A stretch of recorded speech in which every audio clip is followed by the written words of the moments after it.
السلام علیکم ورحمۃ اللہ وبرکاتہ۔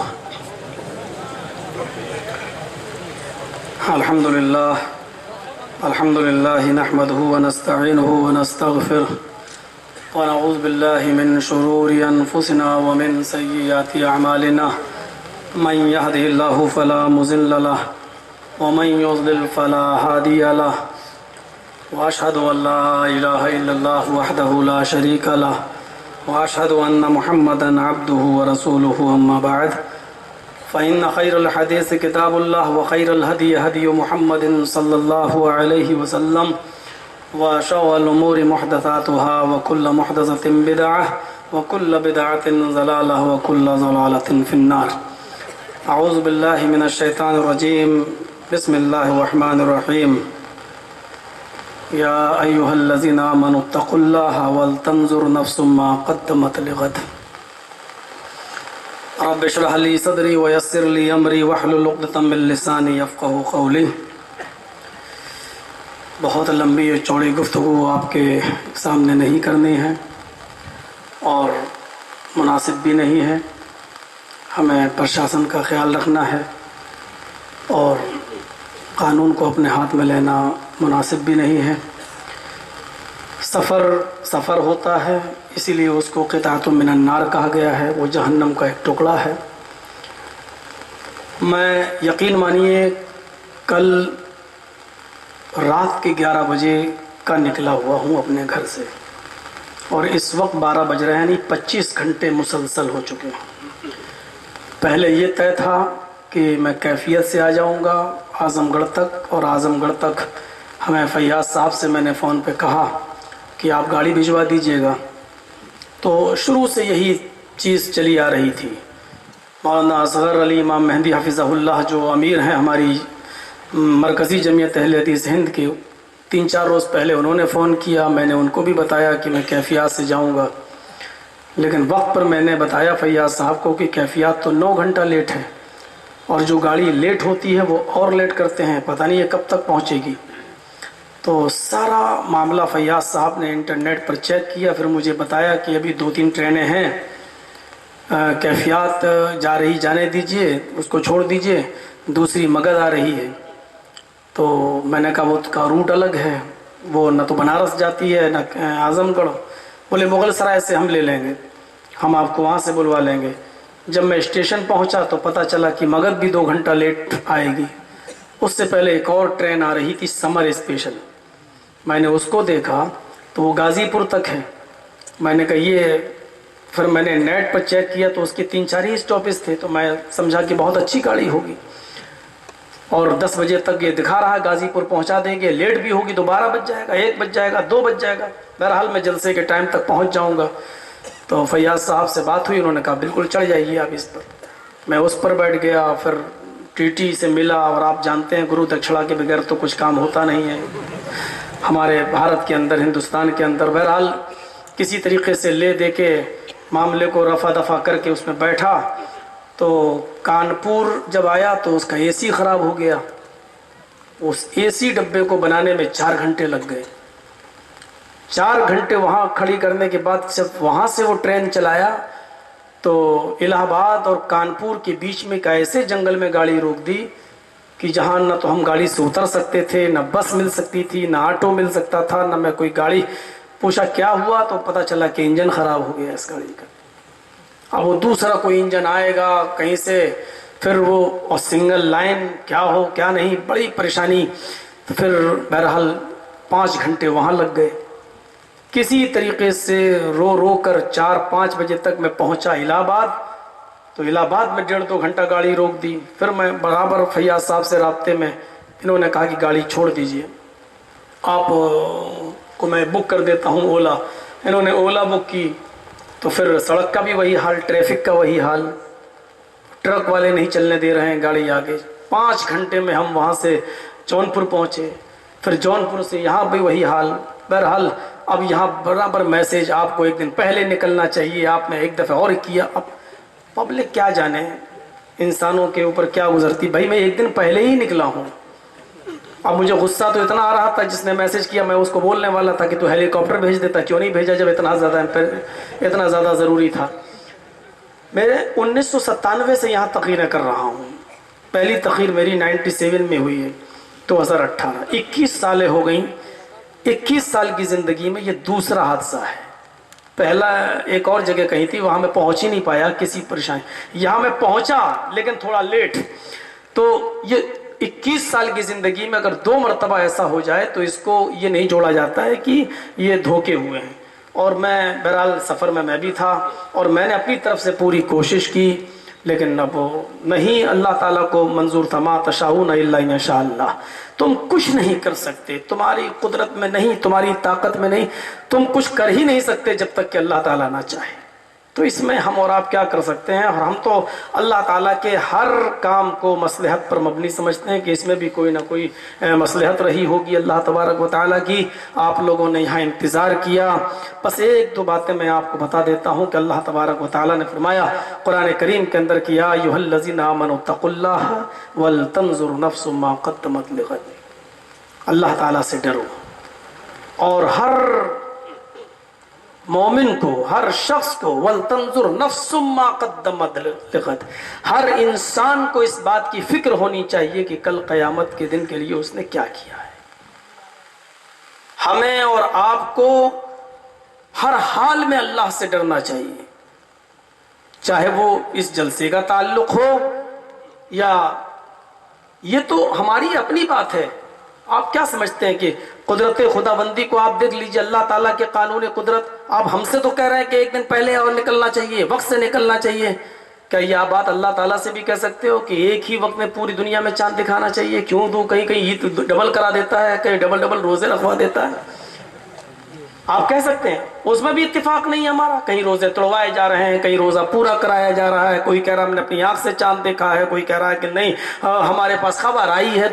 تو ہمارے اس معاملے میں بھی جب اتفاق نہیں ہو رہا ہے تو یہ تو ہمارا ویسا معاملہ ہے. ٹرین کوئی ہم تو چلا نہیں رہے تھے. کبھی کبھی غصہ آ رہا تھا کہ ڈرائیور کا گریبان پکڑ کے کھینچوں اور خود چلانے لگوں. لیکن چلانا، آپ یقین مانیے ڈرائیور اس کے گارڈ کے ساتھ دھکا مکی ہوئی ہے. الہ آباد اسٹیشن پر پوری پبلک نے گارڈ کو دھکا مکی کی ہے. اس نے فون کیا، جی آر پی آئی. اب پبلک تو غصے میں تھی، لیکن جی آر پی کے آنے کے بعد پھر 1 گھنٹہ گاڑی لیٹ ہوئی. اب کیا ہوگا؟ وہاں اور پھر 1 گھنٹہ لیٹ ہوئی. تو یہ ساری چیزیں ہمیں ہر معاملے میں اللہ تبارک و تعالیٰ سے ڈرنا چاہیے، چاہے وہ ہماری زندگی کے کسی بھی شعبے سے تعلق رکھتا ہو. اللہ تعالیٰ کا خوف کرنا چاہیے. جو باتیں مجھ سے پہلے علماء نے بتائیں وہ بھی قرآن و حدیث تھیں، ہم جو بتائیں گے وہ بھی قرآن و حدیث ہے. مجھے یاد ہے کہ کھیدو پورے کے اندر میں نے جو پروگرام ہوا تھا اس میں میں نے کہا تھا کہ اگر اتنی بڑی بھیڑ یہاں پر جو جمع ہوئی ہے اگر قرآن و حدیث سننے آئی ہے تو وہ ان کی رات قابل مبارکباد ہے، اور اگر مولانا جرجیس کو سننے آئی ہے تو ہماری یہ رات بیکار ہے. شخصیت پرستی نہیں ہونی چاہیے. ہمیں یہ سوچنا چاہیے کہ قرآن و حدیث ہے یا نہیں، کون بول رہا ہے، کس کی بات کتاب و سنت پر مبنی ہے. کتاب و سنت کی بات ہے تو آمنا و صدقنا. کتاب و سنت پر نہیں، چرچ کوئی بھی ہو پھر اس کی بات نہیں. نیت پر ہم نے پوری تقریر کی تھی. عبادت اور عبادت کی تعریف میں نے کی تھی. شاہ ولی اللہ محدث دہلوی رحمۃ اللہ علیہ نے حجت اللہ البالغہ کے اندر یہی عبادت کی تعریف کی ہے کہ وَعْلَمْ أَنَّ النِّيَّةَ رُوحٌ وَالْعِبَادَةَ جَسَدٌ. نیت روح ہے اور عبادت ایک جسم ہے، ایک باڈی ہے. اور ولا حیات للجسد بدون الروح، اور کسی بھی جسم کے اندر بغیر روح کے زندگی نہیں رہتی ہے. تو عبادت کی روح تو نیت ہے. ہم کس نیت سے جلسہ سن رہے ہیں؟ ٹھیک ہے، لیکن ایسے نہیں سنو گے تو ایسے سنائے گا اللہ تعالیٰ. سنو، اور دوسرے علماء کو تم پہلے نہیں سنتے تھے، لو سنو. اس کے پاس بہت سے راستے ہیں.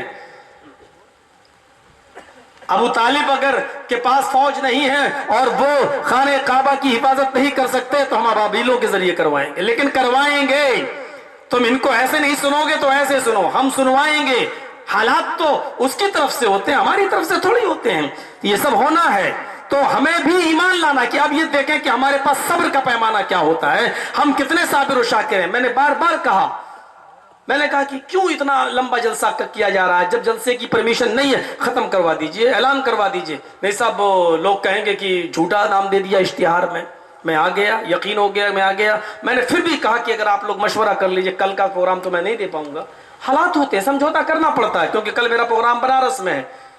لیکن پرسوں کا ٹائم میں نے پھر بھی کہا کہ کمیٹی والوں سے مل لیجئے, دیکھ لیجئے, اگر ہے آپ لوگ تیار ہوتے ہیں تو پھر میں پرسوں بولنے کے لیے تیار ہوں, میں آ جاؤں گا, ایک دن اور دے دوں گا, کوئی بات نہیں. لیکن اب یہ تھا کہ کیسے اعلان کیا جائے, کیا کیا جائے. بہرحال میں آیا. اللہ تعالیٰ کا ڈر ہمارے اور آپ کے دل کے اندر ہونا چاہیے, اور ہر معاملے میں اللہ تعالیٰ کا خوف ہونا چاہیے, کھانے میں, پینے میں, چلنے میں, پھرنے میں. اور ذمہ دار اگر ہم ہیں تو ذمہ دار تو ہمیں بہت اہم ذمہ دار ہونا چاہیے, اور ذمہ دار کے اوپر تو سب سے زیادہ اللہ تبارک و تعالیٰ کا ڈر واجب ہو جاتا ہے.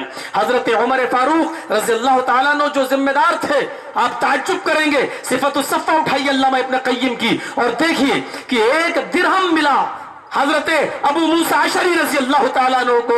وہ خازن تھے بیت المال کے خازن تھے, اور جھاڑو لگاتے وہ 1 درہم جب مل گیا اور انہوں نے دیکھا کہ یہ باہر پڑا ہوا ہے, اس درہم کو اٹھا کر حضرت عمر فاروق کے بیٹے کو دے دیا. چھوٹا سا بچہ تمام بچوں کے ساتھ کھیل رہا تھا, اور دوسروں کے بچے کچھ کھا رہے تھے دکان سے خرید کر. عمر فاروق کا بچہ ان بچوں کو دیکھ رہا تھا جن کے ہاتھوں میں کھانے پینے کی چیزیں ہیں, لیکن یہ بیچارہ منہ تک رہا تھا, کچھ نہیں تھا اس کے پاس.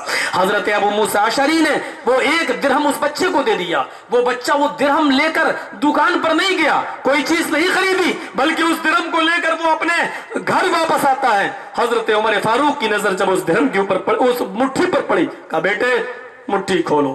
مٹھی کھولا تو درہم نیچے گر گیا. کہا یہ درہم کہاں سے آیا؟ کہا ابو موسیٰ اشعری نے دیا ہے.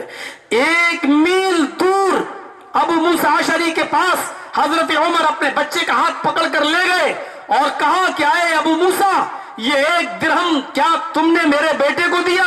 کہا ہاں. یہ درہم کہاں سے لیا؟ کہا یہ درہم بیت المال کے باہر, دروازے کے باہر ہم کو سڑک پر ملا, میں اس کو بیت المال میں جمع کر سکتا تھا, لیکن دیکھا کہ آپ کا بچہ بھوکا ہے اور دوسروں کے بچوں کی کھانے کی چیزوں پر نظر ڈال رہا ہے, اس لیے میں نے 1 درہم اس کو دے دیا, یہ بھی دکان سے کچھ لے کے کھائے گا. وہ 1 درہم اٹھایا حضرت عمر فاروق نے, اور وہ درہم ابو موسیٰ اشعری کے سر پہ دے مارا اور فرمایا کہ اے ابو موسیٰ, جہنم میں ڈھکیلنے کے لیے اور جہنم میں دھکا دینے کے لیے تیری نظر عمر کے ہی گھر پر پڑی تھی, جہنم میں ڈھکیلنے کے لیے تیری نظر عمر کے گھرانے پر ہی پڑی تھی, کوئی اور تیری نظر میں کوئی اور نظر نہیں آیا, تجھے کوئی اور نہیں دکھائی دیا, کیا عمر ہی دکھا, عمر کا گھرانہ ہی دکھا. یہ 1 درہم پکڑو اور بیت المال میں جمع کرو, اور آئندہ اگر تم نے کبھی یہ درہم میرے بچوں کو دینے کی کوشش کی تو تمہیں سزا دی جائے گی اور نکالا جائے گا بیت المال سے. تو اللہ کا ڈر ذمہ دار کو اور زیادہ ہوتا ہے, اور زیادہ. سخت دوپہر میں, چلچلاتی ہوئی دھوپ میں حضرت عمر دوڑ رہے ہیں, حضرت عثمان غنی اپنے گھر کی چھت کے اوپر کھڑے ہیں, اور دور دھوپ میں ایک آدمی نظر آتا ہے, اس کے پیروں میں چپل نہیں. حضرت عثمان کہتے میں نے دل میں سوچا اس آدمی کو کیا ہو گیا ہے, کاش یہ آدمی تھوڑے سے سائے کا انتظار کر لیتا, تھوڑا سا رک جاتا, سائے میں نکلتا. یہ چلچلاتی ہوئی دھوپ میں وہ بھی ننگے پیر ریگستانی زمین میں کہاں دوڑتا ہوا چلا جا رہا ہے. حضرت عثمان کہتے ہیں میں اس آدمی کی طرف نظر ڈالتا رہا, جب وہ قریب آیا تو پتا چلا کہ وہ عمر فاروق ہے. میں نے آواز دی امیر المومنین ادھر آئیے, اتنی چلچلاتی ہوئی دھوپ میں تم کہاں بھاگے جا رہے ہو؟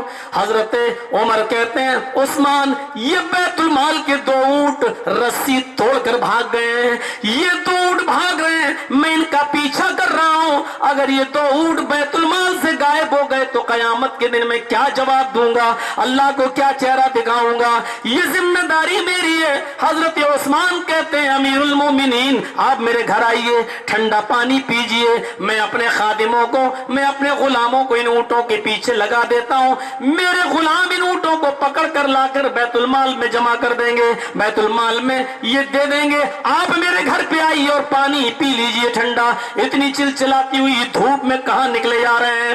عثمان غنی کی آواز جب عمر فاروق نے سنی تو حضرت عمر کہتے عثمان تیرا پانی چولہے میں جائے, تیرا پانی بھاڑ میں جائے, تجھے تیرا پانی مبارک ہو. آئے عثمان,